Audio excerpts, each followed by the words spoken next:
काय नाव सर तुमचं? माझं नाव हेमंत मधुकरराव मांडकर. सर नमस्कार. नमस्कार.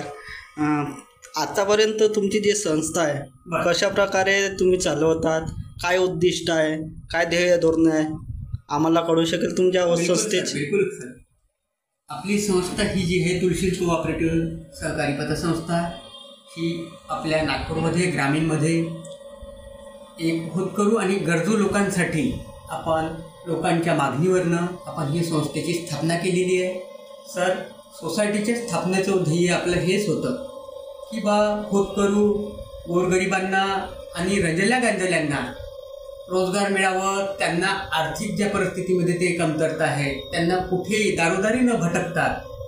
बऱ्याचशा लोकांची आमच्याकडे मागणी होती की सर बँकांमध्ये किंवा कर्जदारांकडे आमचे जे शेतकरी वर्ग आहे ग्रामीण भागामध्ये जास्तीत जास्त वावरतो आपण, तर शेतकऱ्यांना इकडे तिकडे आणि सावकारांकडे त्यांच्या दारामध्ये भटकावं लागत होतं. त्यासाठी आईवडिलांच्या आणि मोठ्या शेतकऱ्यांच्या शब्दाला मान देऊन आपण ह्या संस्थेची स्थापना केली आहे.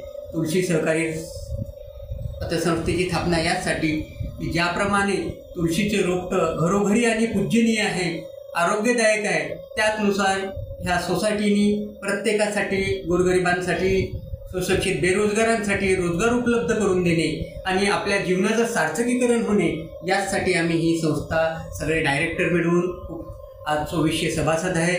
त्या सभासदांनी आणि सगळ्यांच्या हातभाराने ही सोसायटी आज आपली यशशिखराला आणि वटवृक्ष त्या सोसायटीचं होत आहे.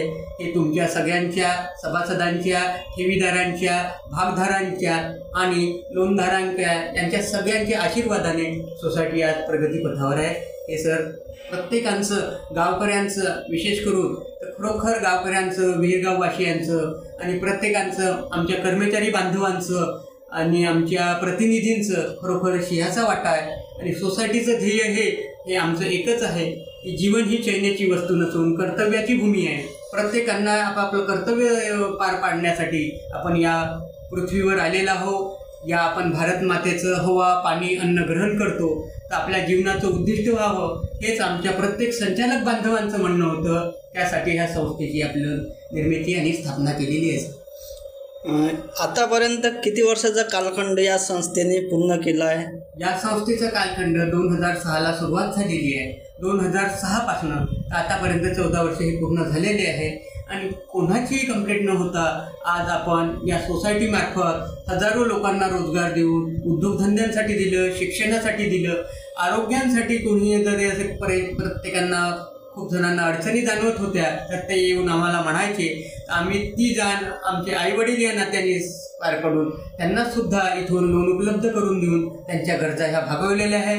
भविष्यात पण सोसायटी ही प्रत्येकांच्या गरजेनुसार आणि त्यांच्या गरजा लक्षात घेऊन आमचे संपूर्ण संचालक जे बांधव आहे हे सेवा या भावी वावरत राहतं आणि आम्ही वावरत राहू. भविष्यात कशा प्रकारे या संस्थेकडे तुमची पुढची वाटचाल असणार आहे? पुढची वाटचाल सर आमची याचसाठी राहील की होतकरू आणि गरजू लोकांना कसं वाढवता येईल. एकोब्याने आणि प्रत्येकांना एकोब्याचा संघ देऊन सोसायटी ही सगळ्यांची आहे. एक म्हण हे आम्हाला एक सांगितलेली आहे, थोर महात्मे होऊन गेले चरित्र त्यांचे पहा जरा, आपण त्यांच्या समान व्हावे हाची सापडे बोध करा. तर त्या थोर महात्म्यांच्या याच्यावरती उतरायचं आणि आपल्या जीवनाचं सार्थकीकरण करायचं हेच आमच्या सगळ्या संचालक बांधवांचं, आमच्या कर्मचारी भगिनींचं, बांधवांचं, एजंटचं आणि प्रत्येक सभासदांचं सुद्धा आम्ही जे कार्यक्रम राबवतो त्यामध्ये आम्हाला हाच बोध आमच्या गुरुवर यांनी दिलेला आहे. पुढची जे भूमिका असणार आहे आगामी होऊ घातलेल्या महानगरपालिकेच्या निवडणूक, तुम्ही संस्थेच्या वतीने कोणाकोणाला मैदानात उतरवण्याचं ठरवलं आहे की ठरवणार आहे आगामी संस्थेच्या वतीने, की कशा प्रकारे बघता तुम्ही होणाऱ्या आगामी निवडणुकीच्या माध्यमातून? सर हा प्रश्न आपण खूप मला एक पिक्चर टाकलेला आहे, कारण की राजकीय क्षेत्राचं हे नसून आमचं सोशल वर्क आणि सामाजिक क्षेत्र आहे.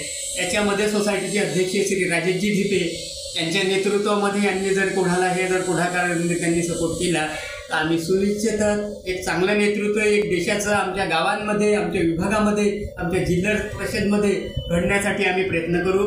पण ज्याच्यामध्ये सद्गुण आणि शिवी भावना आहे त्यासाठी आम्ही त्या कोणताही पक्ष राहो त्यासाठी आम्ही वाहून जाऊ सर. धन्यवाद सर. आम्हाला आपल्या या मुलाच्या प्रतिक्रियेबद्दल आम्ही आपले बिंदास न्यूज आणि विदर्भ नंदनच्या वतीने आपले धन्यवाद मानतो.